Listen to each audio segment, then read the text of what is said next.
Well, hello, and welcome back. Welcome back to another edition of On the Cutting Room Floor. I'm the host, Tony Ray Harvey. I hope everyone's doing really well out there tonight. Sacramento Kings just wrapped up their second road trip in Atlanta where they win. They win 123-115. So I'm going to jump right into this thing because now it seems like they are rolling. They are rolling. Once again, the Sacramento Kings, they won tonight in Atlanta at the State Farm Center. Dirty South.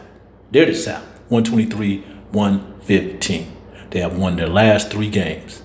They have won their second road game. So they are now 2-1 on the road, and they are now headed to Toronto, Canada for the third game, which is kind of weird because after that game, they have to fly back to the South, more like the Southeast, Miami, where they'll be playing the Heat on, I believe that game is Monday or Tuesday. You have to check on that though. But the good part about it, the Kings, well,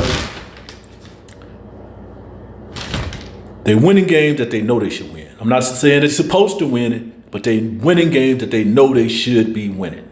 That's what I'm liking thus far. Okay, the competition is going to get a little stiffer here a little bit.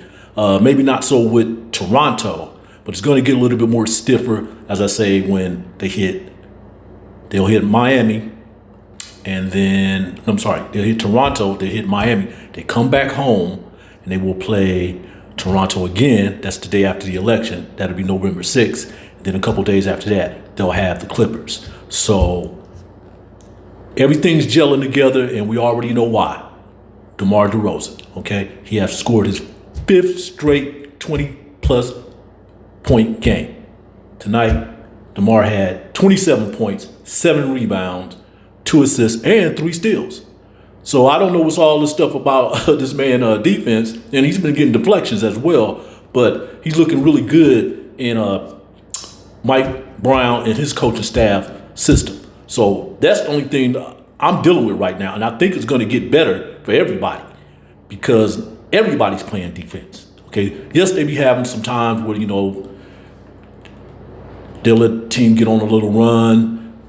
Team started hitting 3-pointers. We'll talk about Garrison Moore Matthews here in a few minutes, but they understand. They understand. They really do understand. Okay, De'Aaron Fox was phenomenal tonight. De'Aaron Fox, 31 points, 7 rebounds, 2 assists, and he played semi-borderline with foul troubles for like the first half, maybe the first 3 quarters. He picked up a fourth quarter in the late fourth quarter. He picked up a foul late in the fourth quarter, but it doesn't matter. I mean, he was the man tonight. He was the glue, along with what Domantas was doing as well. 15 points, 15 rebounds, and Keegan, 10 points. 14 points and 10 rebounds. Keegan Murray, 14 points, 10 rebounds, and 3 assists. And the reason why I say that is because as a whole, overall, the team had 61 rebounds. 61 rebounds led by Domantas Sabonis, 15. Then you follow that up, Keegan has 10. DeMar, he comes back. He has 7. De'Aaron has 7. All right? And this is work being done by the starting 5. So they're looking really well. And I know it's going to get better as we go along, okay? Mike Brown seemed like, he's getting settled in with his rotation, okay? Because Trey Lyles played a majority of the minutes behind Sabonis tonight. So they played a lot of small ball. But it looks good, okay? Keon Tyrese Ellis, to be exact, played 19 minutes, 12 points, 2 assists, 1 rebound, and we already know what he does on defense. He's always a plug, okay? He's always a plug on defense. May not show up in the stats, but the man he was born to play defense. He was born to play basketball altogether. He's an athlete. Don't want to diminish that, but yes, he did. He put in his share tonight, and I think that's the way it need to be going forward as far as Mike Brown handling his rotation. But hey, I like what was going on tonight. I've been liking what was going on, even through those 2 losses, which were winnable games. the Kings are pretty much gelling together, and they're playing together. They're playing defense together. I know they're doing a lot of communications together. Everything's just falling in line. All right, and they're on the road where, a lot of teams, they feel more comfortable on the road than they do back at home. Of course, we do want them to do well here, go to one center, G1C. But they're on the road. They're, in different atmospheres. They're in and out of suitcases in different hotels. They're eating together. They're probably doing some things together, shop, whatever, okay? Family. And I'm seeing that. But, hey, DeMar DeRozan. That's your guy. That's your guy. And everything else is falling into place. Everything's falling into place. Kevin Huerter, 10 points, 3 rebounds, 4 assists tonight, 24 minutes. Okay, De'Aaron did play 37 minutes. DeMar and Keegan played 39 minutes. Domantas, he fouled out in the fourth quarter at the 2:01 mark, so he only played 33 minutes. So he probably would have ended up like 34 minutes, but that's cool. As long as Mike Brown and his coaching staff can keep these players under 40 points, 40 minutes, is okay with me. If he can keep them under 38 minutes, it's okay with me. All right, 39 minutes tonight, you got that win. You chased after that win. Malik did play 29 minutes tonight. As I mentioned before, Tyrese Ellis did have 19 minutes and stuff. And let's see, that was about it. Keon got off the bench. Trey Lyles got off the bench. And Kobe Jones did play. And Malik, of course, he got off the bench. But Kobe Jones is put in there, situational type. It was last couple of minutes anyway after Domantas had fouled out, though. So he got a minute or two out there. But, hey, it's still going to look like an 8-man rotation. And situational-wise, it could be like one other person. So, a ninth man, like Kobe Jones situation tonight. But, yeah, the Kings. Whoa. I'll tell you, I'll just go back to this part,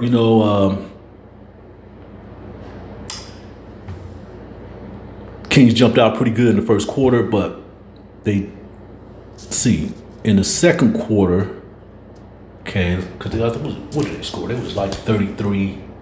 They scored like 33 plus points the first 3 quarters, and I think they scored like 25. Yes, they did. They outscored Atlanta Hawks 33-26 in the first quarter.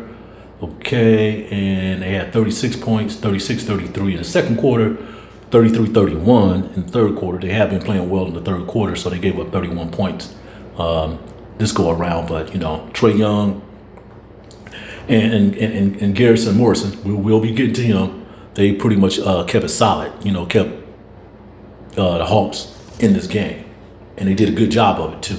The only thing about ATL is, they don't really have a lot of senior veteran leadership. I mean, of course, you got Trae Young, Clint Capela. We're going to talk about him, too. He was a monster in the middle as far as on the offensive line. And that's basically about it. A lot of these other guys, they're fairly new, Jalen Johnson, and they got the guy that they got in the first round, one of the high picks, what's his name? We're on it. What's that rookie guy's name? Zachary Risa Shear, or something like that. It's French. I'm not really good at pronouncing these names, though. I know Kyle Draper was really good at it tonight, but I try to stay away from these things. But I know Zachary Risa Shear. Let's just say it's that and stuff. But he had a 3-point basket early in the game in the first quarter, and he is basically done. I think he was like 1 for 8 shooting from the field, okay, in 20 minutes. And he started. He's a shooting guard. So that's basically where they are at. Trae Young, 25 points, 12 assists, 5 rebounds.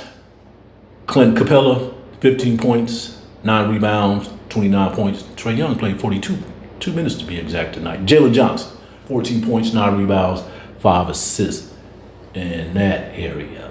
So, like I said, they got Okongwu, who used to play for Chino Hills, played with the Ball brothers. I was there. What was that, 2016? When they won the Open Championship, high school championship back in 2016 at the old Arco Arena. He was on that winning squad. He was drafted in the first round along with Alonzo Ball in 2017. 11 points, 4 rebounds, 19 minutes. Okay, but getting back to that first quarter, the Kings led 33-26, and going into the second quarter, okay, the Kings had bumped up to a 45-28 lead in the second. ATL came back to cut the lead 56-53 on the three-point basket by Trae Young. Trae started off pretty rough. I think he missed his first 3 or 4 shots before he got it going. I don't think he scored until like the second basket, but you knew at some point he was going to give it all he got. He did end up with 25 points. So he cut the lead 56-53 in the second quarter, but the Kings closed out the first half on a 14-6 run, which was capped off by a midi from DeMar DeRozan. Okay, DeMar DeRozan.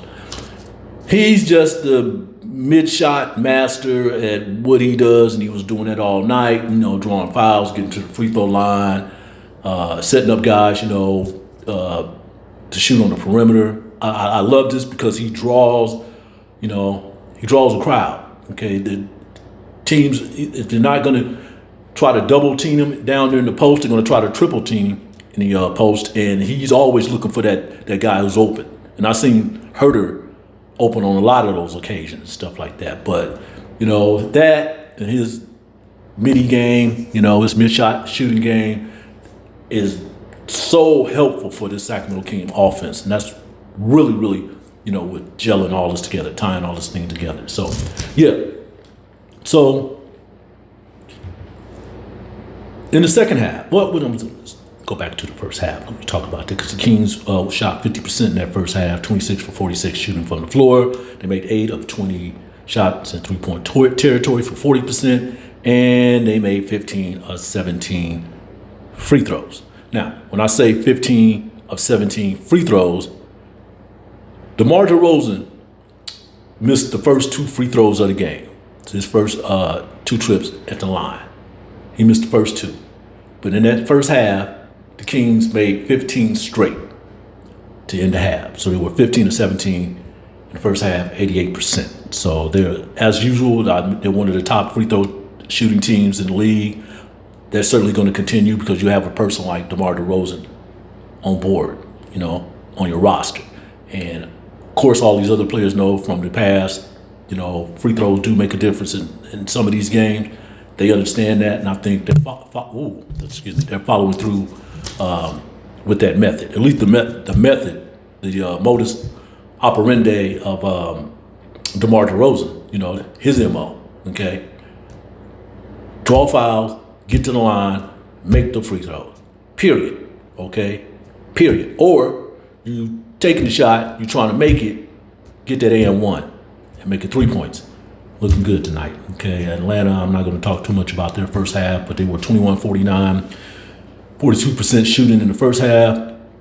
But the problem in that first half was Clint Capela, okay, who's been in the league for a long time. He's one of the starters. He hadn't been the starter for that team for the last couple of years, but with Quinn Snyder, he's definitely utilizing his size and his skills for the Hawks. He was 5 of 6 field goal shooting in the first half, but most of those shots were around the basket, okay? They were in the paint. So that became a problem because that kept getting, Atlanta back in the game. So, that's basically what happened. So, in the first half, got it. The Kings led 60-55. Oh, excuse me. No, I'm going way back here. That's the third quarter. I'm sorry about that, folks. They led. They bumped it up. They were 69-59 in the first half. Okay, 69-59. They led 69-59 in the first half. Okay, the third quarter, which was really, really interesting. if you was watching the game. Garrison Matthews did not hit a bucket in the first half. Got on fire in that third quarter. And I mean, he got on fire, he got on fire. He scored his first 11 points, and he scored a three-pointer to cut the Kings lead 90-81. Debo scored 3 straight baskets after that. ATL did come back and cut the lead 96-87. Yeah, they came back to cut the lead 96-87. But Kings bumped it back up to 15 points, and they led at 102-87 at the end of the third quarter. So they was up 102-90, all right? Fox had left the game the last 11 seconds of the game of that, but he did come back in the fourth quarter to start the fourth quarter, and that's where things really bumped up. But Garrison Matthews, oh my gosh, this cat, let me see. Let me pull that up, because that was a great performance, okay? Overall, he was 8 for 15 shooting from the field. He made 7 of 13 threes. All in the second half now. I'm talking about all in the second half. 7 of 13 threes. So that cat, I think he played for Houston a couple years ago and stuff, but now he's with Atlanta. So he's definitely keeping a full-time job in here. And that type of shooting, Deanna did say it after the game. This guy can't shoot. Enough said. And he can shoot. He's a tough guy, too. We have to mention that, too. He don't back down. Not many NBA players do and stuff like that, but he ain't taking no ish either, period. And stuff. But it was some great shooting performance by Garrison Matthews of the Atlanta Hawks tonight. Okay. So, it's 102-90 to start the fourth quarter. Atlanta went on a 19-5 run to tie the game at 109-109 by a deep 2 basket by Trae Young. Okay, from there, Debo and Fox combined for 6 points. So it was like a little mini 6-0 run. They went up 115-109. On that next offensive basket, Garrison Matthews came down and hit a 3. So it's 115-112. It's 115-112. But, okay, the Kings closed out the game on an 8-3 run. And Debo scored the last 4 points from the free throw line. 123-115. Sacramento Kings, right? It was really a good, entertaining game for Friday night. I've been looking forward to this for the last 3 days because they hadn't played since they won the other day. And I'm like, hurry up and get this going because here we are. We didn't start the season stuff, but it also helped them out too because they beat Utah the other night in Utah. It also helped out, the rest of their legs, to fly from Utah to Atlanta, get their legs up under them, like I said, and gel as a family, as a unit. And, probably look at some game film, get a couple practices in because this is a rough back-to-back. Okay, I know there's been a lot said about how the scheduling was done, and yeah, we have some geographical problems because that should not be, but it's the NBA. They get paid to travel to these games. So if that's how it ended up, that's what they're going to have to do. They're going to have to leave Atlanta, fly to Toronto, Canada, okay, and then turn around and then fly back basically to the south to South Miami, South Florida, to play the Heat. So depending on what happens here, because Toronto having their problems. Scotty Barnes will not be playing in that game, but they do have Grady Dick. The Kings better be looking out for this guy because he has been hot since Scotty Barnes has been out with an orbital injury. So he's going to be out for a couple weeks before he returns to Toronto Raptors uniform. But you better look out for these guys because they know how to play.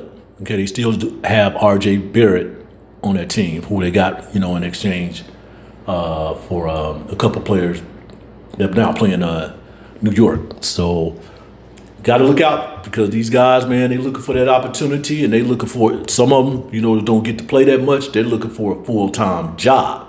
Okay, so you can't be going over there and getting beat by who is this guy person, okay? You can't do that. So win the games you know that you can win. You may not supposed to win them, but you know that you can win them. Play 48 minutes, and you got this. You got this. So play defense. Everything's cool. The Kings had a total of 9 steals tonight. They've been doing really well in that department. As I said, Debo had 3 of those. All 3 of them, his steals, his train robberies were in the first half. 4 blocks, and once again, I'll say 61 rebounds. They out-rebounded the Atlanta Hawks 61-44 with a team that doesn't have enough size, but as you can see, the Kings guards, really filled in the blanks in that department around Domantas Sabonis and Keegan Murray. And DeMar having 7 and Fox having 7, and that helps. And they're moving that ball around as well. We like that too. Let's see. Domantas had 6 assists. Kevin Huerter had 4 assists. De'Aaron had 3. Malik, 9 points, 6 assists. 6 assists. Okay? And from what they're saying here, yeah, everybody that played did have 2 or more assists. At least 2 or more assists, with the highest going to Malik and Domantas with 6 apiece. So hey, you moving that ball around. You're moving that ball around and you're crashing the boards. Now let's see. They only had 9 offensive rebounds, but I still like that part too. Compared to the Hawks only had 8 offensive rebounds. So, but 61 rebounds from the Kings team. Okay, who was a little bit at disadvantage in the length area and size area. That's way too good. That just warms my heart. Just don't know. So yeah. So the Kings finished the game shooting 43-89 from the floor, 48%. They were 11 for 33 in 3-point territory, 33%. But they made 26 of 30 shots at the free throw line for 86.9%. And they had 28 assists. So there it is there, folks. I'm not really going to, drag this night out any further because they're heading up north to the border to play Toronto in Canada. So look forward to that. That game starts tomorrow at 4:30 Pacific Standard Time, and then they'll travel to Miami for a game on Monday. I want to say Monday because I don't know if there's any games going to be played on an election day. I don't know. Okay, but that game will start at 5 o'clock because they'll be on the Eastern Seaboard time. So that game will start at 8 o'clock Eastern Standard Time. But hey, so far so good. 5 games in, started off the season 0-2. Now you're 3-2. You're 1 game over 500. 1 game, the first time, 1 game over 500. Let's stay there and let's increase those wins. Let's add more wins to that column because this team looks really, really good. And I'll say it again: DeMar DeRozan, that's your man. That's your guy. He's plugging up all the holes that the Kings had last year, and he's taking off a lot of pressure off of Domantas Sabonis and De'Aaron Fox and Malik Monk and Keegan Murray. He just make everything just look near perfect. It can never be perfect, but near perfect. Near perfect. And I know Coach Mike Brown, this coaching staff is loving this because everything has blended into what DeMar can do and what the returning players for the Kings can do. Sabonis, Keegan, Fox, Monk. So they have a lot of options. They have a lot of weapons. And they have a lot of heart right now. They're playing with a lot of heart right now. But the one thing I am really going to stay on them about it, that defense. And they've been playing really good defense. I think I heard tonight telecast by Kyle Draper that they're 10th in defensive rating. So let's go B5 in defensive rating because Oklahoma City is getting off. Yeah, averaging like 14 steals a game. All right. And about, oh man, they're up in blocks too, 9 or 10 blocks. Okay. Wow. Folks, have a great evening. Thank you for stopping in for On the Cutting Room Floor. I'm the host, Tony Ray Harvey. I'll be back at this tomorrow night. Peace